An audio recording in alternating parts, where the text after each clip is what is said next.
What a week, huh? Liv, it's Wednesday.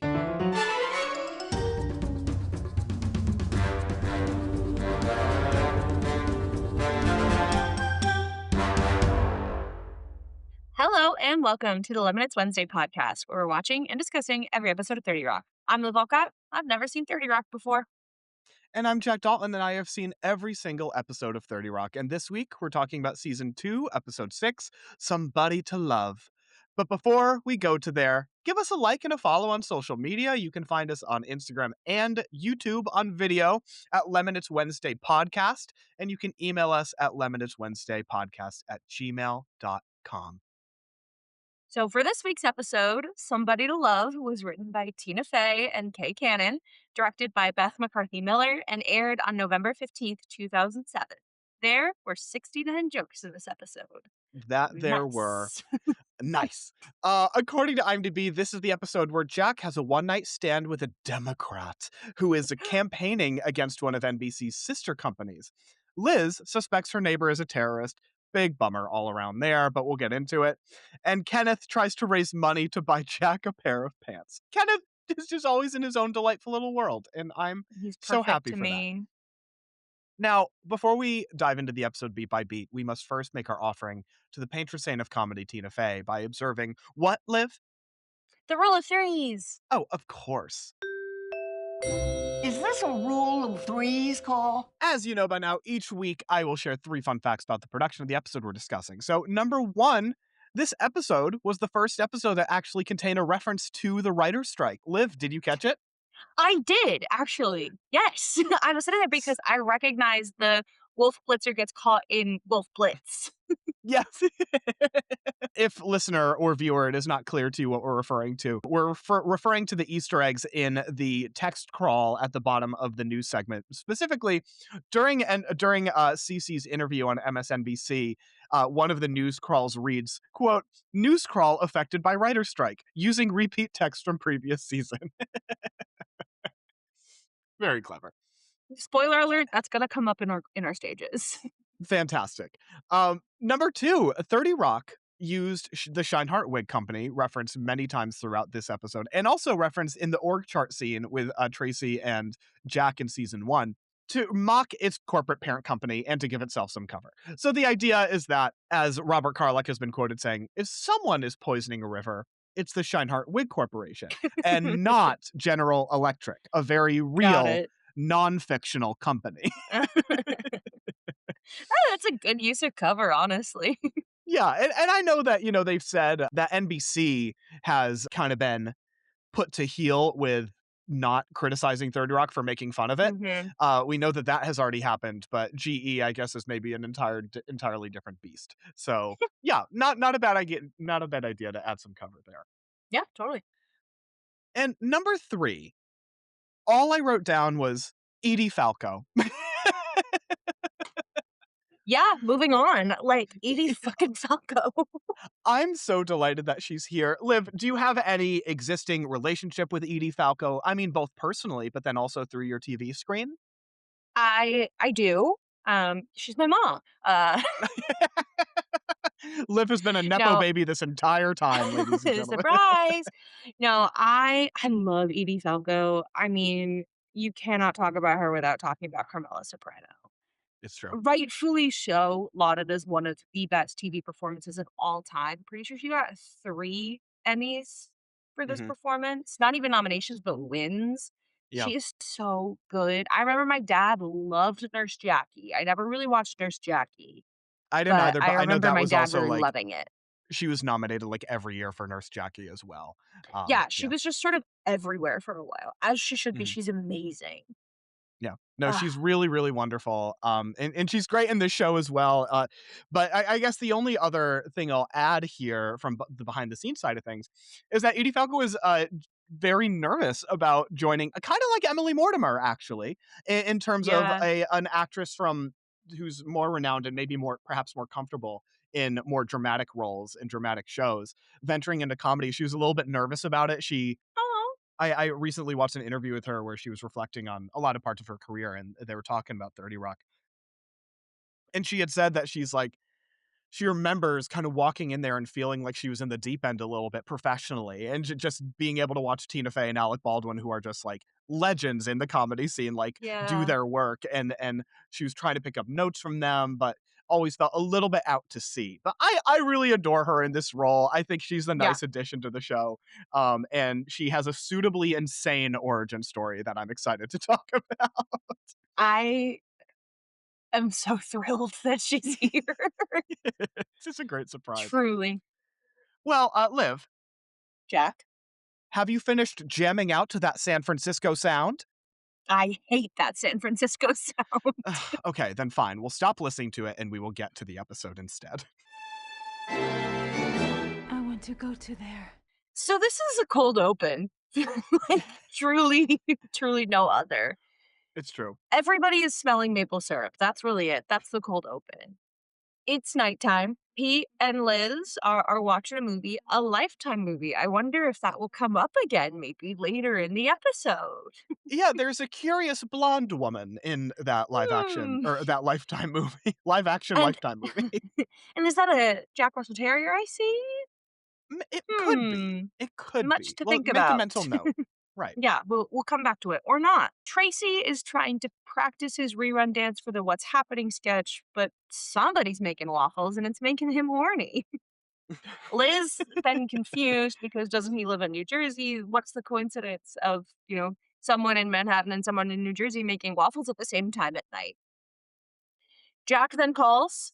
He thinks it's probably not Northrax because that kills you in 10 seconds.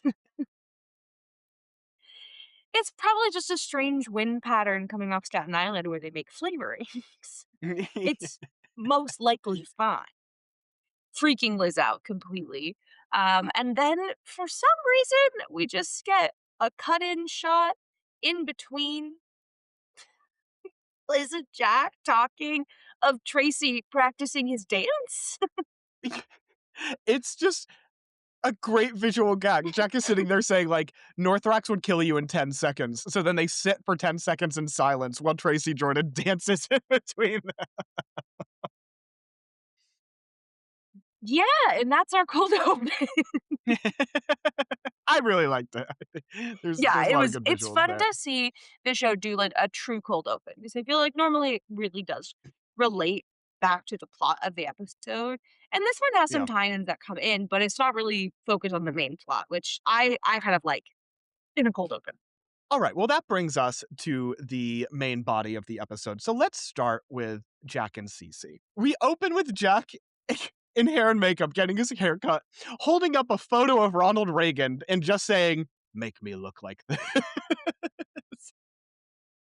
And the hairdresser saying, "Yeah, like that's a stretch." It's so funny. Really, really good. Oh We man. learn during his conversation with Liz that he gets his hair cut every 3 days, but he's doing, after all, your hair is your head suit, which is very Yeah, good of life course. advice. But today he's specifically getting his haircut because he's attending a party hosted by John McCain and Jack Bauer. Anything curious about those two people? Nope, two totally real guys.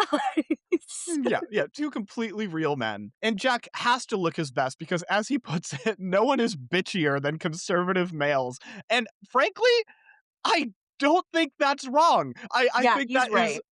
still true to this day. We see a really fun cutaway where he's standing with all these men.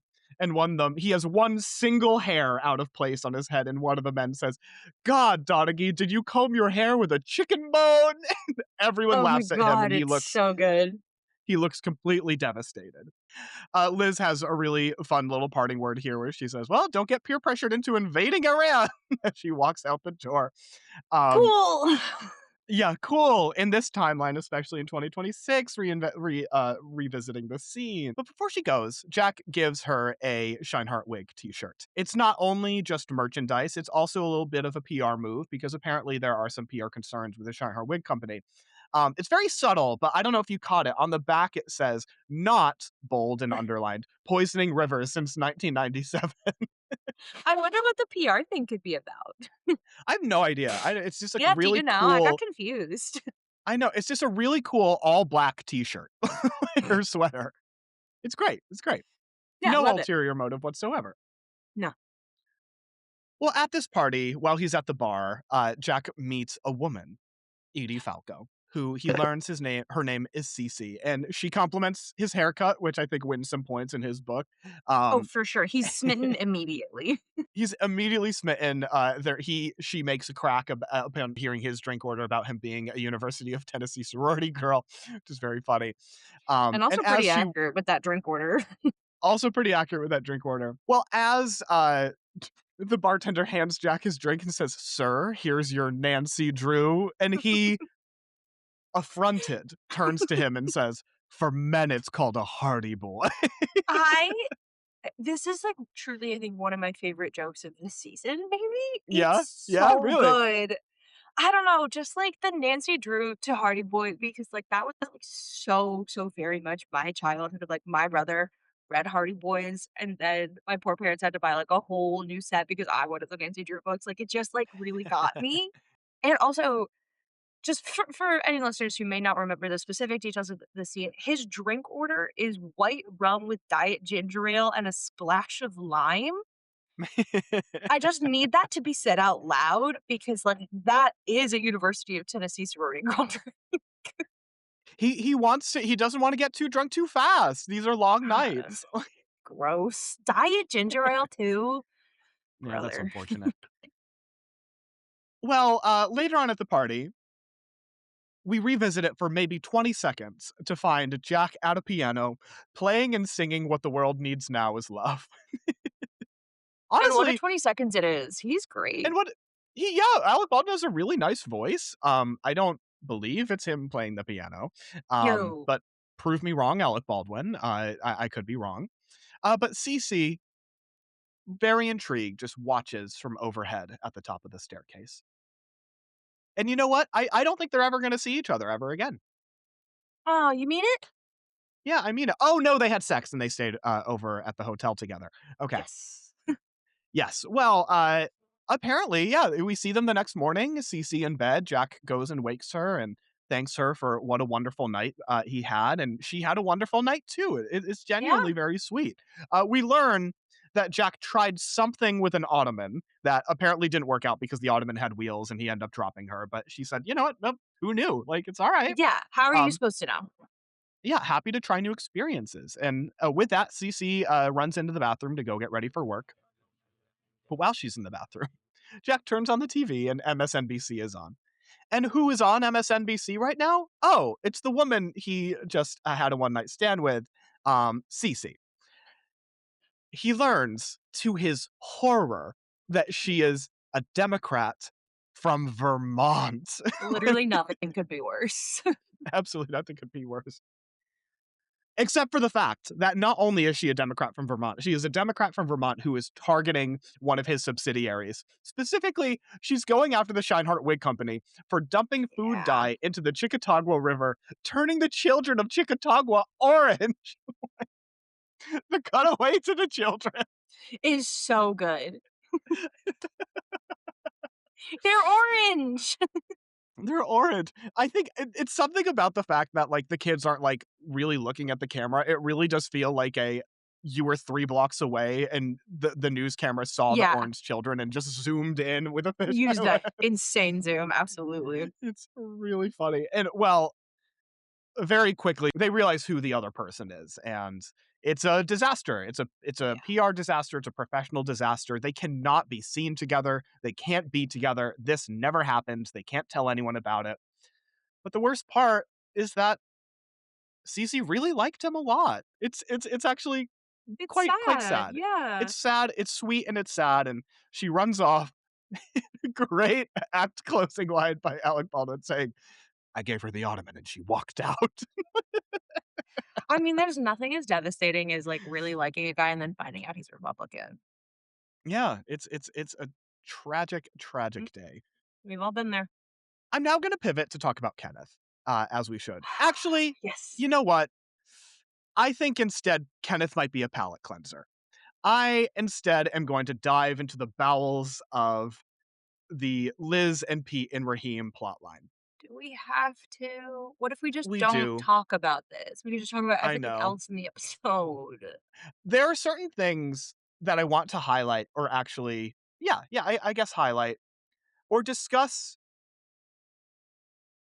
not only the ways in which this plotline is an entirely huge bummer, but also perhaps where the idea came from, and also some of the things that I am glad they did in this plotline that I wish they did in other plotlines Okay. that are problematic.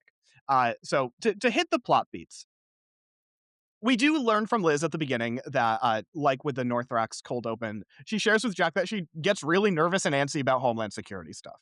And Yeah. Jack shares that she has NSA connections. And one thing I will say is that I do think it is unfortunately, because this is all literally racism and discrimination against Middle Eastern folks in New York Yeah. City. I do think it is, for the time, incredibly realistic that a white woman, a well-meaning white woman like Liz, who is prone to Yeah. racist tendencies, as we've seen all through season 1, and Yeah. also lives in New York in the 2000s, and most likely in the early 2000s, probably has some real anxieties, as, Yeah. as difficult as they are to swallow nowadays, and as misguided, that's the word I'm looking for, as they are. Mm-hmm. It's realistic to see why she would feel this way. Everything she does in this episode is a real huge bummer. But just in terms of, I'm just starting from a character perspective of her having these attitudes, it sucks, but it makes sense. At her apartment, she finds that a package for her neighbor Raheem was left mistakenly at her door. So she goes to Raheem's door, knocks on it, and it's Fred Armisen. And the thing is, I'm always happy to see Fred Armisen. I really am. This was very much the age where SNL, 30 Rock, Parks and Rec, another example, really kind of utilized what I guess you could describe as ethnic ambiguity of Fred Yeah. Armisen's appearance and background to make him play a number of roles that he was just not culturally aligned for. Um, Mm-hmm. this is one of them. Fred Armisen is not Middle Eastern whatsoever. He has some European background. He has some South American background. He was born in Mississippi. Um, but this is just another example of them, utilizing him for really any culture that they want to, which is, Yeah. eh, I'm glad he's here, but like, I just hate that it's in that context. Yeah. It is always nice to see him. Kind of the only bright point of this plot is Fred Mhm. Armisen. But I mean, they were even still doing it during like Brooklyn Nine-Nine. Like this isn't a thing that has stopped. Yeah, yeah. It's interesting. I Yeah, haven't. I'd be curious to hear him talk about that part of his career. I actually haven't looked into that, but I'd be curious to see if he's what his reflections on that are. mm, Well, when Liz is at Raheem's door, she sees that he has maps all over his walls, and I have to say, if yeah, having map walls is indicative of terrorism, I need to call the police on friend of the pod, Brenna. yeah. And I watched this episode with friend of the pod Brenna, and she sort of muttered to herself, "Sometimes people just like maps." So wanted to share that sentiment that I actually do stand with people who like maps. Cartography is a valuable hobby, but also, yeah, a little scary. Yeah, yeah. Well, she takes us back to the apartment, which, reminder, Pete is living with her, so he can date his wife, still. And she shares that she met Raheem and the interaction was a little awkward and weird, and she took it as being because she was a woman. But Pete is there to be, and this is one of the notes where I'm like, I appreciate this being part of the storyline, is that Pete is a Yeah, genuine human being calling her out. He says, as soon as she mentions something along the lines of, I can't remember exactly what she says, but Pete has a line along the lines of, "What are you saying there, Liz?" Like, immediately he calls out her yeah, I do racism, appreciate that. and I just appreciate that the show is at least having someone with the correct perspective voicing it to her and calling her out. How it all lands at the end, I feel like it flops a little bit, but I'm just glad that there Oh, is a character here to say, "You are being racist right now." That at least I do appreciate. I feel like is a step up from everyone like piling on Jenna in the weight loss plot line, or some of the other problematic things. I mean, maybe I guess the therapist was calling out Jack in the therapy session, but I don't know. almost. I just felt it was more of an explicit call out that like, no, you're being racist, and so I'm glad that's there in this at least. Later on, Liz is walking down the street and sees Raheem and another man running an obstacle course at the park. They freeze and stare menacingly at Liz, which is quite a funny sight gag, but Yeah, it does not do is. anything to assuage her suspicions. And this is when she bumps into a number of posters. I did like the posters, I gotta say. The posters made me This is laugh. a really funny gag. This is a really funny rule of threes. She passes by a poster, and again, for the time, these were all over New York at the time. She passes a sign that says, "If you see something, say something." She passes another sign that says, "If you suspect anything, do everything." And then the final poster she passes says, "We don't poison the world. Terrorists do. A message from the Shineheart Wig Company." Brother.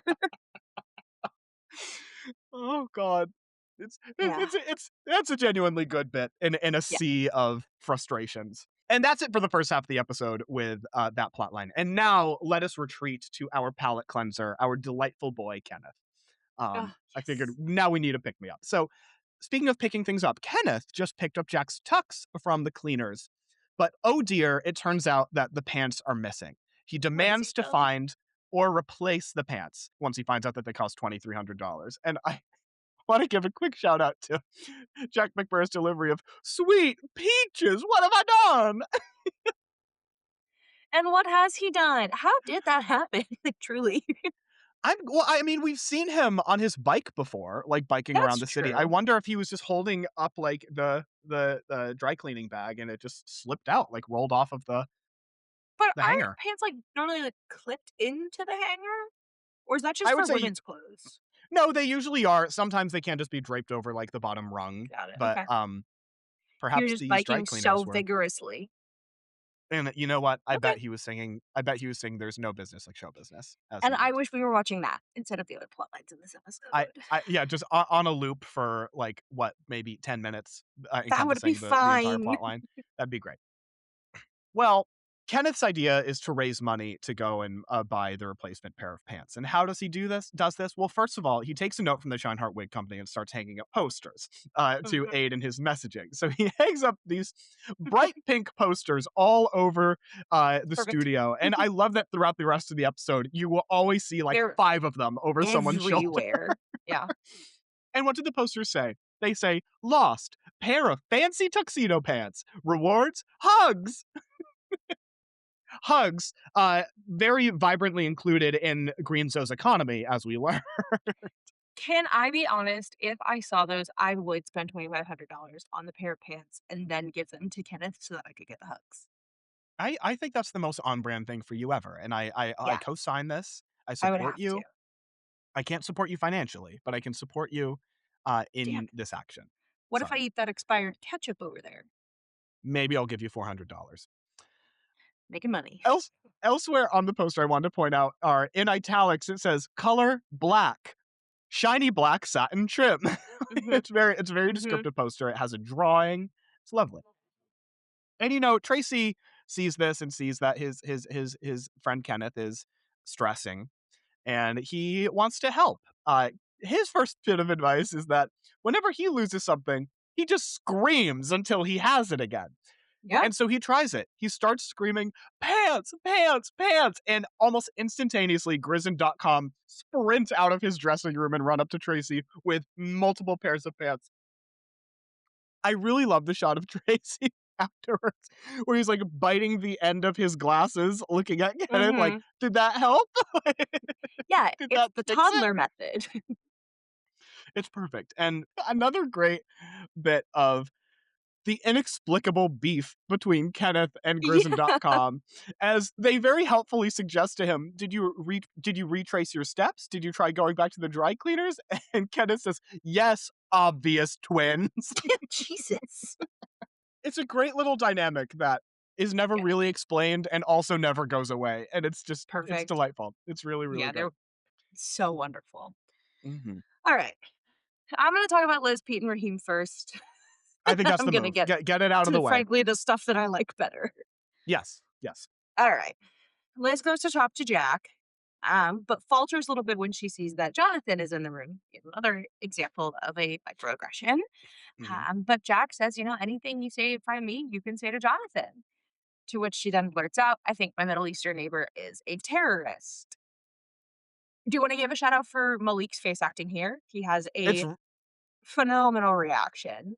Yes. And Jack acts completely disgusted by this in front of Jonathan, then immediately pivots and tells her to call it in once Jonathan leaves the room. So Yes, he just, immediately says, "Be an American, call it in." And again, yeah, this is another, back to the Fred Armisen point, Malik is Indian American. Like, yeah, he was born in Ohio, and he's uh-huh, Indian American. It's just yeah, that he has brown skin that, yeah, again, looped in immediately with all the Middle East, and so just wanna call that out. Yet another example. mhm, Again, yeah, it's not good. very accurate that Liz would loop them all together, but Totally, still very, very big bummer. Very, very big yeah, bummer. I just wanted to call that out. just straight up bad. Yeah. Jack gives her a number of a friend of his that works in Homeland Security. And either later on this evening or the next day, because the amount of days that this episode takes place over is kind of unclear, really Yeah. doesn't matter plot wise. Raheem shows up to Liz's apartment and is just sort of like standing there. Liz Mhm. immediately panics and calls for Pete, but it's okay. He and Pete are just going out to celebrate because, again, yeah, Pete is just a person who Yeah. actually gave Raheem an opportunity to speak to him, and they're friends now because that's, Yeah. how relationships can work. But yeah, Raheem just completed this big project, and soon everyone is going to know his name, which is a little bit of a, you know, odd thing to say. I will give them that. Yes, But yes. Liz's reaction to this is to immediately call the number of the Homeland Security person that Jack gave her the phone number for. Mhm. Can I stop And talking about this now? well, it's also immediately the man said before she can even, because she very quickly, something I do appreciate about Liz in this episode, and again, it is the bars through the floor in this episode. Yeah. I do appreciate earlier on, as soon as she was presented with the actual method of calling something in, she does back off a little bit. She's like, I don't know. She does start second guessing it a little bit, which feels a little bit more like something an actual person would do. Actually start considering what you're thinking about doing. I guess the interaction with Raheem kind of just pushed her over the edge there. But then as soon as she calls the man interrupts her while she's adding all these qualifiers, saying, I don't know, I might be overreacting. And he just says, who is he? And where can we find him? Where can I find him? Which Yeah. I feel like at the time, especially in the US, is a fairly accurate representation of what the government's attitudes were. Especially in New York in 2008 or Yes, 2007. yes. Yeah. And Yeah. to her credit, she does look completely, I don't know how to describe it. Her jaw drops. I can't decide if it was like she's appalled or if she was just completely shocked. She does say later on when you hear about what happened to Raheem, she's like, I don't think that they're allowed to do that, which is just the whole thing about Liz in this episode is just naive, racist. I think are Yeah, her it all two comes back to characteristics in that, this episode. like, intention versus impact, and Yeah. I don't have as much grace for her in this episode as others might. Yeah, yeah, yeah. I I know, think I don't either. especially, like, the time that yeah, no, not that you would. The time that we're recording this to listeners from Inside Baseball, it is currently July 2nd, and we are Mm. 2 days away from the big 250 that everybody's been talking about. So I think these are also like just issues that I've just been thinking a lot about this week and is already kind of top of mind, which is also probably why I'm also venting some of my current frustrations onto this plotline of a sitcom that aired almost 20 years ago. Yeah. No, it's totally fair. I mean, just conversations about the Middle East have just been dominating Yeah. everything for the last year with Israel, with Palestine, with Iran. It's just impossible to escape even now. And so, Yeah. seeing some of the similar thought patterns and biases reflected in a show from 20 years ago that we can still see today Yeah. is it's a sore spot. I really get it. Yeah, it is. You know what's Anyway, not a sore spot? tell me. Literally everything that happens with Kenneth in this act. I We're mean, he might back. have a sore spot on his forehead from something that happens later, Yeah, but we'll get there. that's another member on my list. We'll get there. Kenneth is searching for money in the writer's room couch. Definitely a place that there will be a lot of money, don't you think? He says, he finds like big money, reaching under and he finds like cushions. 3 quarters. And he And he has seems a little thrilled about it. he is. It's the most he's found all day, and I know that to be true. He has a little envelope labeled Pants Fund. Yeah. I love him. I think I have to change my MVP. I had written it to be someone else, but I have to change it to get it. Oh, man. And he comes on Toofer and Frank. Toofer, yeah, not really having many lines in this episode, but at least he's physically back on screen. I'm glad to see him. Yes. And Frank finds this expired ketchup that has clearly been in like the writer's room fridge. And by expired, he means like 2 years expired. Not like, 3 weeks, which you can kind of get away with. No, 2 full Yeah. years. And he asks how much money would it take for Toofer to eat it. Toofer, I think, says a pretty reasonable, like $1,000. Kenneth overhears this, lowballs him, 400. Which I love this plot because I think it's so funny. Absolutely no shot writers of the 30 Rock, like in 30 Rock of the TGS show, would have $400 to spare on this, but that's fine.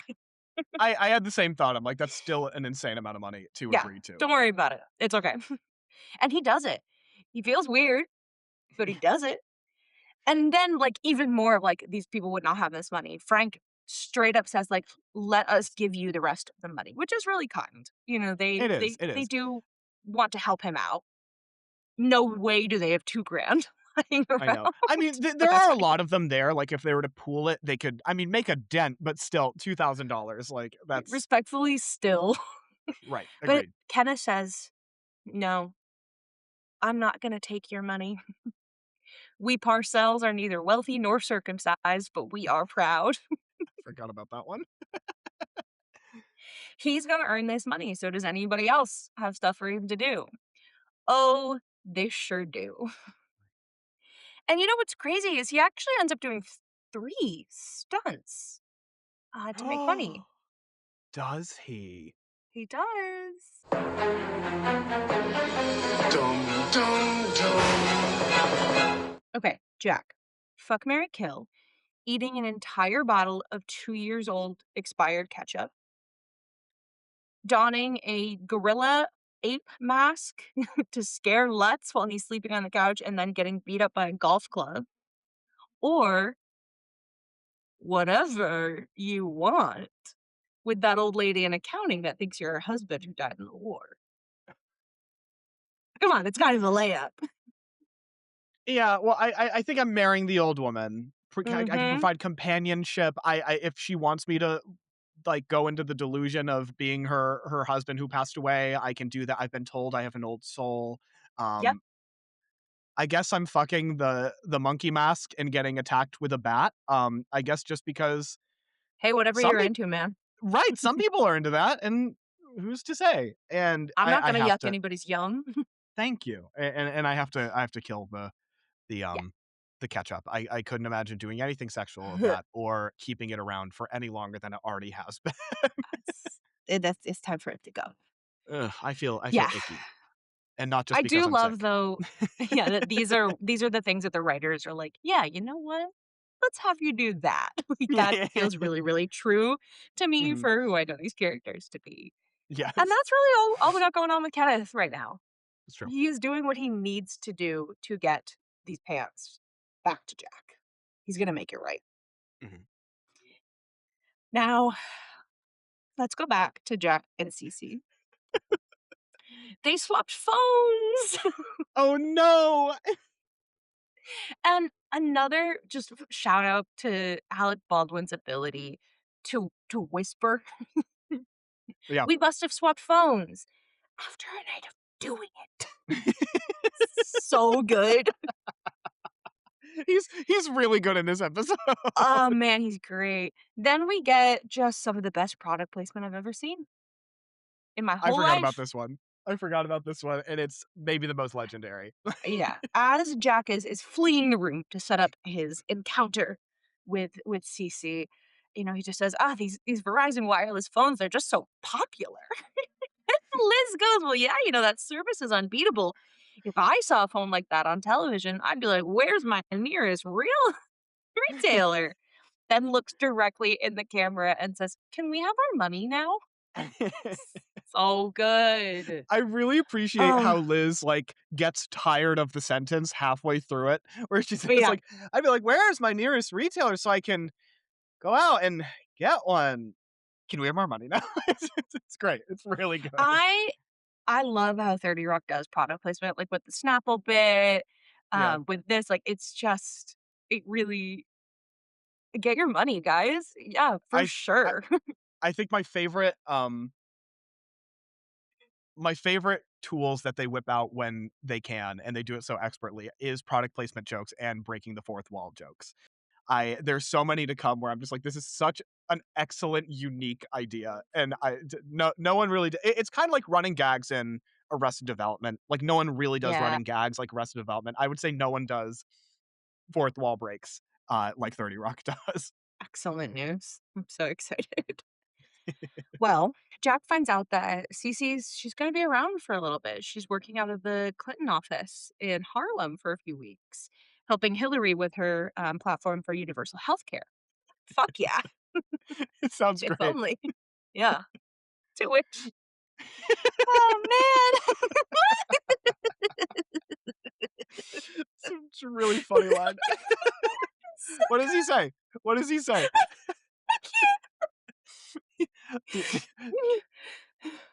I think you Do you want me to say it? Okay, he says. So she says, yeah, she's helping Hillary retool her universal child healthcare campaign, and he says, "God, I want to kiss you on the mouth to stop you from saying such ridiculous things." it's so funny. I like haven't been able to stop thinking about that since I see it. I'm like actually It's crying. it's Oh so man. funny. I also just It's like so good. there's something about Whew. like the hyper specificity in lines like this where it's like he could just say I want to kiss you to stop you, but it's I want to kiss you on the mouth. On the I mouth. think I love I saying that I want to kiss you on the mouth. I think about a line So from funny. The Office, and I think the reason it sticks with me is because there's a series of bloopers because they couldn't keep it together. Where I think it's Steve Carell talking to Rainn Wilson, so Michael talking to Dwight, and he says something along the lines of, "I will punch you in the tooth if you don't something," and they just couldn't get past "in the tooth." How could you? It's so I literally couldn't say it just now. Like, my God, Oh it's God! so good. And the thing is, he's looking at her with such love and passion in his Yeah, eyes. he wants to. I mean, if you had the chance to kiss Edie Falco, you take it. Yeah, who amongst us exactly? Exactly. But, you know, they can't give in to this raw animal magnetism between them. They No. can never see each other again. You know, and because they're just too at odds. I mean, there's everything happening with the wig company. Those children, they're orange. They may have no other documented health problems, but they're orange. The way she shouts, "They're orange!" is really good. And Jack, this is why she got into politics. Yes, it is. And Jack, you know, he digs a little deeper there. He goes, What happened to you to make you this way?" This next line is when I had to pause my TV. I had to like really take a moment to be like, sorry, what? As did Jack.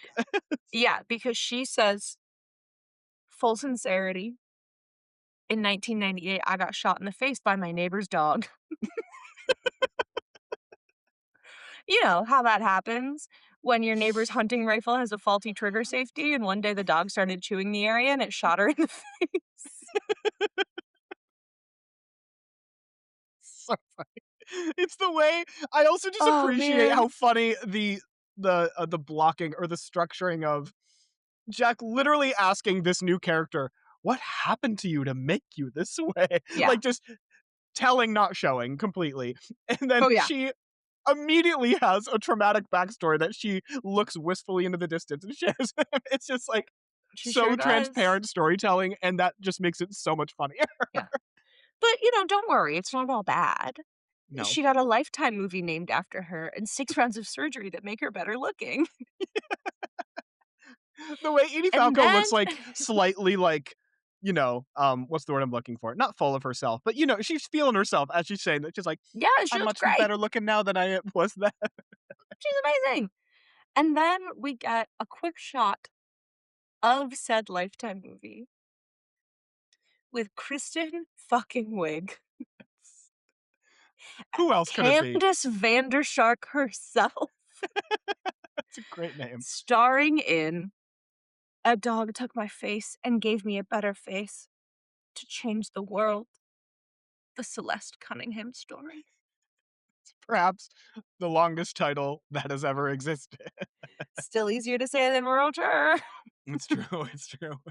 It communicates the So plot good. better, anyway. Don't worry, we're gonna see some of it.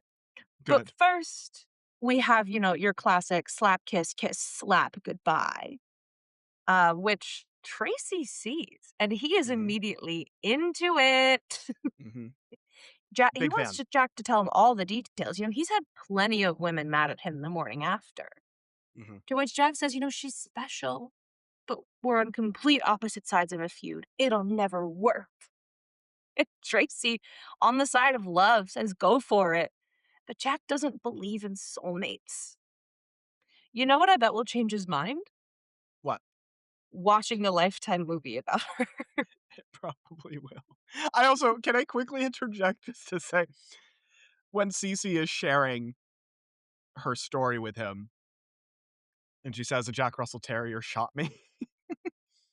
After he hears the whole story, the way that what caught him off guard is he says, no, a terrier? A terrier?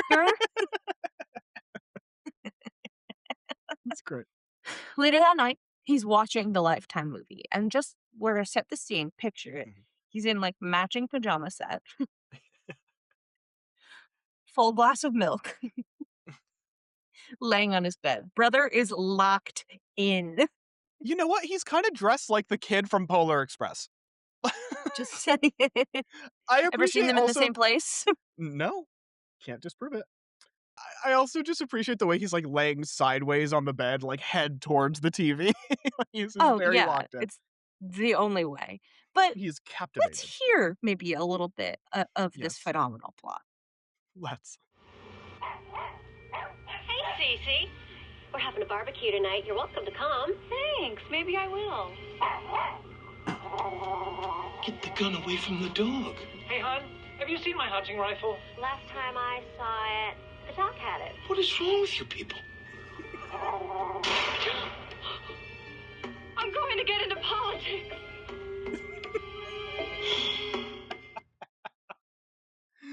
Oh my god. Yeah, dude. I really want to call out the actress playing the neighbor in that She's scene great. where she says with a big smile, last time I saw it, the dog had it. It's Yeah. really good. So good. Oh man, I'm gonna watch this whole movie so bad. I do too. I wish they produced an entire thing. And we do get another clip of later on in the movie that I think really does a lot of work to kind of help Jack change his mind. We Yes. get this quote from Kristen Wiig, Candace Vandershark. I do Celeste believe Cunningham. in destiny. Oh, of course. Fuck, Mary kill. Yeah. I do believe in destiny, and I know I should hate you, but I can't. I love you. I don't care what people say. We're meant to be in each other's lives. Speaking, of course, of the Jack Russell Terrier who shot her in the face. And they hold hands, hand They and do. paw. It's really beautiful. And Jack thinks it's beautiful too. He's incredibly moved. He thinks that maybe they're meant to be together. Maybe this really could be something. Maybe it really could be something. And I'm realizing now, and I wonder if we're able to track this going forward, but Kristen Wiig has also entered the growing list of characters playing kind of 3 different performances all at once in this show, because we now have Kristen Wiig, Candace Vandershark, Celeste Cunningham, and we have Yeah. David Schwimmer, Jared Greenzo. Mhm. Who's going to be next? Just some excellent work coming out of season 2 with our cameos. It's phenomenal. I'm having a great time. Well, again, so we can dip down and then save the mood. Let's wrap up the Liz and Raheem plotline. Pete shares that Raheem was taken away the night before, and it becomes very clear that Liz was the one who called. And again, good for Pete. He's like, I can't believe you did that. He's a good man. Yeah. The thing I wish he did do was stick to his guns, because Liz, drunk with power, apparently says, maybe I need to make another phone call, which is an insane thing to do.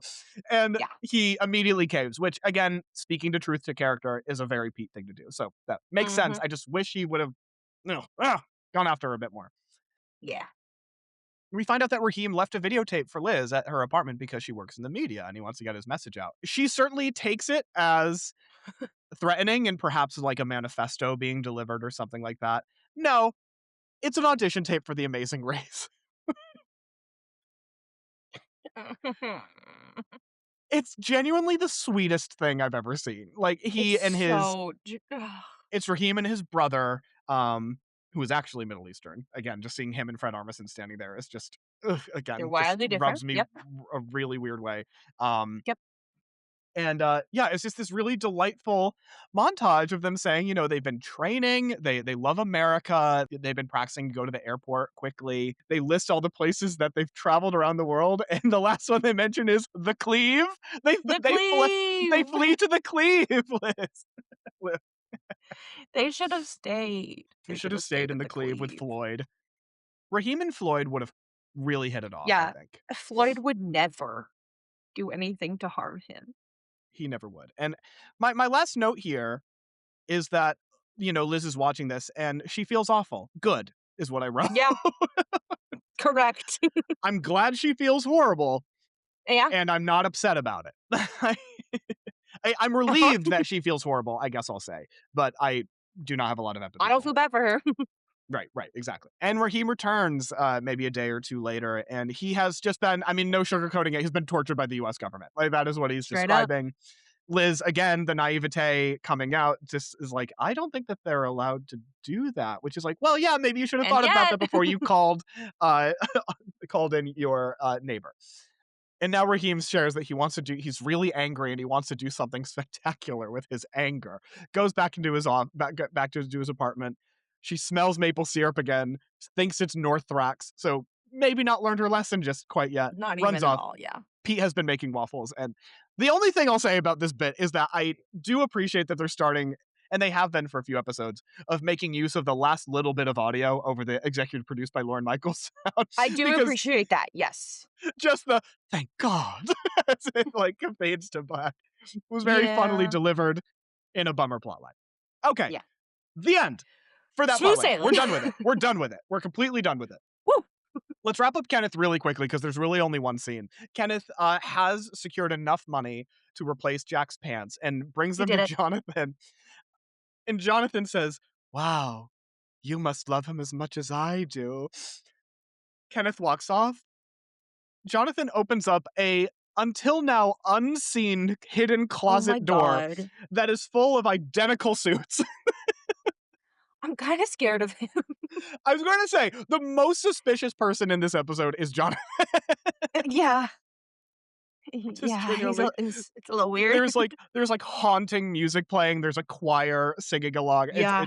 I'm concerned for Jack, is all I'll say. Yeah. I suppose, is the vibe that the scene is giving off. Let's call it unsettling. And you know what? What's going on with Jack? Well, he's recruited Tracy to go with him to Harlem to Cece's office. Covertly. No one can know. And of course, how do you do that? First person I go to. Right. Not only because of his demeanor, but also because he's a world-renowned celebrity. That's who you choose famous. When you want to go undercover. Yeah. And you know what else you want to do when you're going undercover? Shout at someone from a sidewalk. Just scream. Like you're on the phone. I know, and they're still shouting. So yeah, Jack is shouting at Cece from the sidewalk. She's up in a window, and he shares that the movie about her made him realize that he needed to be with her, and she invites him up. All the while, Tracy is Cyrano de Bergeracing Jack and just shouting pickup lines at him from behind a trash can. He's not hidden whatsoever. And they're so good. They're really good. I wrote all of them down. Thank down. God. He says, tell her you want her privates and your privates to do a high five. Then he says, phenomenal. Would work. Tell her her butt looks like an apple and you want to take a bite. Phenomenal. Has worked. Tell her she's got some tiggled bitties like the Dallas Cowboy cheerleaders. Absolutely wonderful. And then my favorite one. Yeah, the best one. Yeah. Tell her you want her to donate her body to science and use science. Tell her, Jack.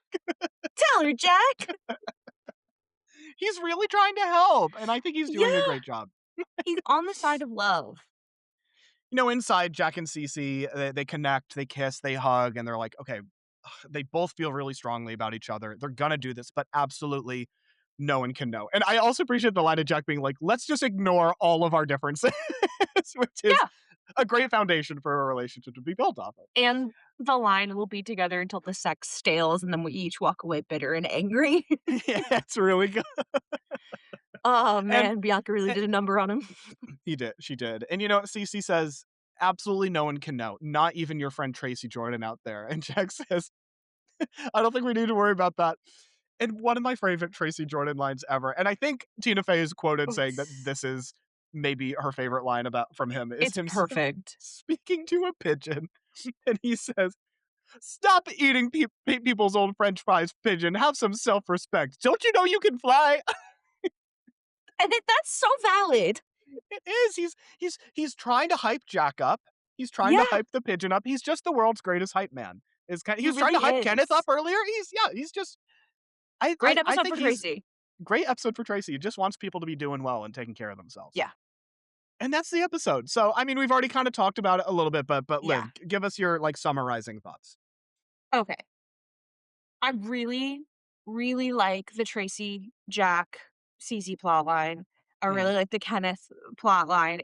I feel like I've said what I mean to say. Yeah. This one just hit me bad. It's still well performed. I think you had some really good points that they are kind of making an effort. We didn't need it. You didn't need to do it. Yeah. I Your feel plot could have similarly. been anything else. Yeah. I feel similarly. There's lots of really, really funny stuff in this episode. I think that the Liz plot line is just incredibly a bummer, and there's just so many production things about it that are also bummers on top of it. Yeah. But the one saving grace being that I'm just glad that there is someone in that storyline that's calling Liz out. And that I feel like is an improvement, but still the whole thing is a bummer. But yeah, love the Kenneth plot line. I really love Edie that was Falco in this awesome. role. And Tracy, is kind of like the secret weapon in this episode, really. He's just got so many great lines, but he doesn't really have a plot line of his own. He's great. And I kind of love when Tracy gets that kind of episode. He's sort of the perfect character to be, a lead. I want to see his own plotline. I want that. Those are so, so funny. But I also just love him as kind of a supporting piece in other people's stories, just dropping in, saying something insane, and then dipping. I think he's kind of like a perfect character for that. It's always fun when, someone else is having a plot line or a problem of their own, and then they're like, Tracy, what are your thoughts here? Or more realistically, they don't ask him and he just shares his thoughts on the matter. Yeah. He's able to operate in a really fun way that way. This week he was super helpful. He was. Maybe not to Kenneth, but to Jack. Maybe not. But he tried. Yeah. he can't say he didn't try. No. Well, Liv, you. Me? You are wanted on the stage. Where? Blerg! Now, every week before we lock up and leave the studio, we're going to close out by sharing some highlights from the episode. So, Liv, tell us about Frank's hat this week. Just one this week, karate prom. Perfect. Sweet, simple, to the point. Bit of a switch up this week, but I will be covering our Revenge of the Nerds, which is kind of a throwaway line that actually has a pretty big reference, which is when Tracy and Jack are talking about how Jack and Cece are on opposite sides of the feud. Tracy says, yes, Romeo and Juliet, the Capulets and the Romulans. Now, famously, Romeo and Juliet, Capulets and Montagues. The Romulans are one of the major villains of Star Trek. Oh, really? Yeah, it's like a major... Well, they could be not villains. I could be incorrect on that. I don't know a ton about Star Trek, but this name did ping for me. They're a species that are really similar to Vulcans. Okay. And they're very militaristic. So I could be really wrong on if they're villains. But I do know that they are a fairly prominent character type and species within the Star Trek universe. That's fine. So just Yeah, a really throwaway line that has a pretty good reference tied in. I did. I mean, as he was going off, I'm like, well, it's clear it's not Romulans, it's the Montagues. Yeah. But I didn't think to look into what the Romulans were. Yeah. I'm neither It of us twigged a are. memory for me, and Mhm. from probably like watching an episode of like Big Bang Theory with my parents, if I'm being honest. Yeah. No, I'm a Doctor Who boy through and through. So make some Doctor Who jokes, and I will catch all of them.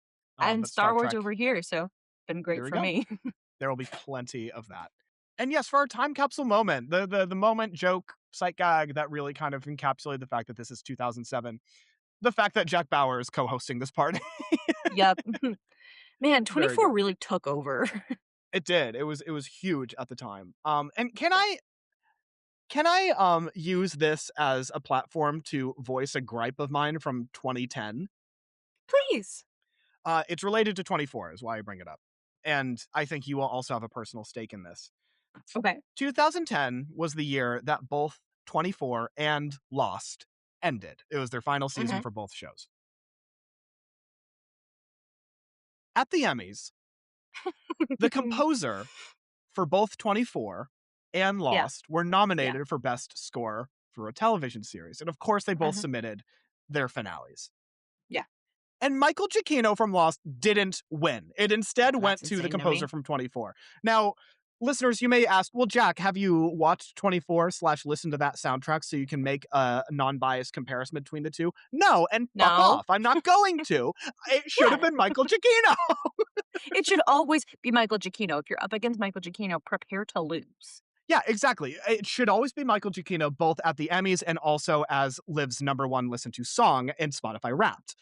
7 years running. I have listened to that song 1,300 times. Oh, and which song is it? Oh, that would be the Ratatouille main theme. Of course it is. And not the one that you're thinking of, listeners. Not the one that got really famous on TikTok. It's a different one. You listen to it. It's not the one you think it is. It's the authentic one. It's one all for me. This It's is my maybe one of my ringtone, and I'm so serious. I think this is one of my favorite facts about you. It's many people's, I would say. There are people that I don't talk to on their birthdays or my birthday, any major holiday, but every Spotify Wrapped day, they text me and they go, Ratatouille? And I go, yep, 7 years running. People, have different seasons and phases of their lives. And I think one day when that is not your #1 song, there's going to be a shift in the universe. I'll be like, wow, I'm Liv has really scared. changed. Yeah. Who I is feel she like now? I'm I don't gonna know get her. hate mail. Yeah. Man, I'm actively paying Michael Giacchino's rent, so I kind of feel like beholden to this. Oh, Michael Giacchino, come on the podcast. We have so many questions for you. I love your music. I love him so much. Anyway, he's also just a chill dude. I saw him at a concert and he was just wearing the same Converse as me. Anyway. Yeah, he's phenomenal. Everything he does is perfect. He just seems like a really cool guy. Tragically, there was no Jenna in this episode, which I kind of thought we were done with. I kind of thought we had passed the point where certain characters, especially like the main 5, don't appear. But perhaps not. Perhaps I'm wrong. Instead, let's just highlight some of our favorite lines. Are there any that we hadn't called out yet that you want to share, or just reemphasize ones that we already have?